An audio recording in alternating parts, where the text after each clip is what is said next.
Hey guys! Hello there! Are you guys ready for some Halloween art? I have definitely been in the Halloween mode. I've already put up a spider and some pumpkins and a jack-o'-lantern, so check out our channel if you want to do any of those. But today, Aaron and I decided to do A ghost. Ooh. Here is our ghost art. We use a Sharpie and some watercolor to make our ghost, but you could do whatever kind of colors you have around. We did add a little bit of light color on our ghosts, and then of course did the background so our ghost stands out. Feel free to add like a haunted house in your background if you want to. We won't stop you, okay? So have fun with this one. It's a quick, easy Halloween ghost. All right? And make sure to like and subscribe. Like and subscribe down below if you want notifications on when we put more fun videos on our channel. Anything else? Happy painting!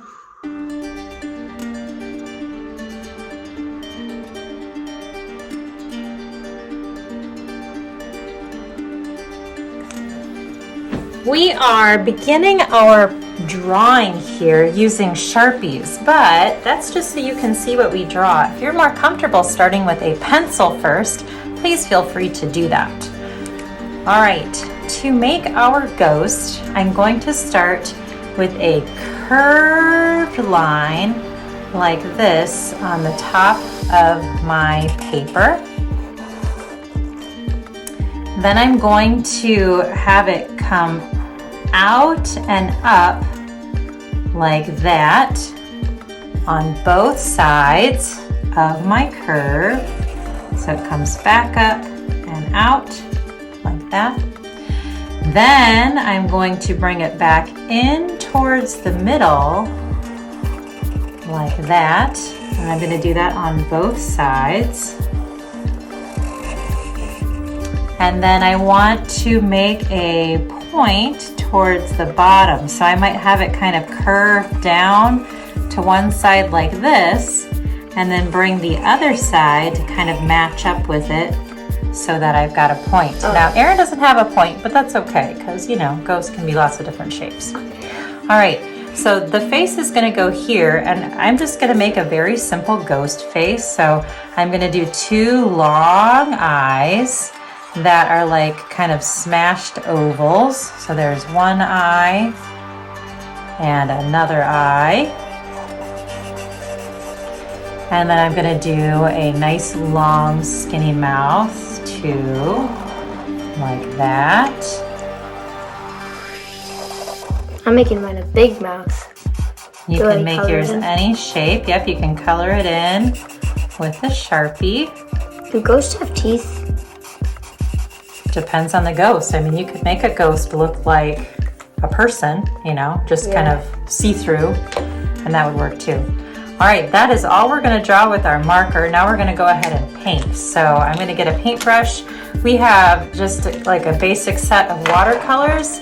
Mine is kind of some kind of like a shimmery watercolor set, and yours is more of a regular or neon set. We're not sure, but we're gonna use our different watercolor sets. We're gonna get our brushes nice and wet in the water. And because the ghost is usually white, we will add a little bit of shading to it later, but right now I'm gonna worry more about the background. So you can pick any background color you want to go behind your ghost. So I decided that I think I'm gonna use kind of a purple color, and I'm just gonna be really careful when I paint right next to my ghost so that I'm painting around the edges. I'm doing the spooky orange. Orange color, nice. And I'm gonna go close to the edge of my paper, but I'm gonna leave a little bit of a white border. If you want to, you can go all the way to the edge. It doesn't really matter. Might be fun too to maybe mix another color in, like I've got this gray color, so maybe I'm gonna do kind of a gray, silver, and purple together here and there. Let them mix. We are using watercolor paper. The paper is a little bit thicker than regular paper so that it can hold up to some painting. We're gonna go ahead and fill in around the ghost.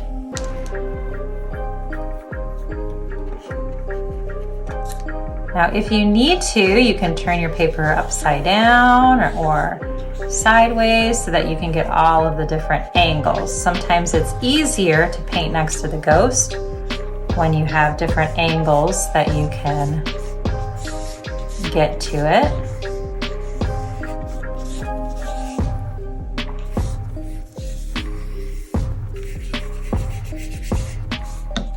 How are you almost done? Well, I'm a fast worker, Erin. I'm not. And I paint like this all the time. I take my time. You take your time, that's good. So I'm gonna go ahead and turn mine upside down. Since I'm right-handed, I might find it easier to get to this side if my ghost is upside down. Erin and I are gonna go ahead and keep on painting until we get our entire backgrounds filled in. Then it's important to wait until our background is dry before we do anything inside the ghost so that our watercolor doesn't bleed with whatever we do inside of the ghost. So we'll keep that in mind and we will be back in just a second. So we have gone ahead and painted our entire backgrounds, and now I just wanted to add a little bit of shading to my ghost. So I kind of let most of my background dry. Erin's is all dry, and I'm gonna kind of use a watery wash on my ghost to add a little bit of blue. So I'm gonna grab some light blue, and if you don't have light blue, you can always use extra water with your regular blue. And I'm just going to kind of add in around the outside edges some light blue. It's very watery, just to give it a little bit of a shade or shadow as I paint my ghost. I'm just kind of going around the edges. It's pretty watery. And this is why it's important to wait for the background to dry, because if I brush right up against this and the purple was still wet, then the purple would start coming onto my ghost as well. And I don't really want that to happen. So the more water you use, the lighter your color will be. So if you want it to be nice and light, just add a little bit more water. And I'm mostly just sticking to the outside of my ghost. I'm going to leave it pretty white in the middle, just as kind of an extra layer of blue.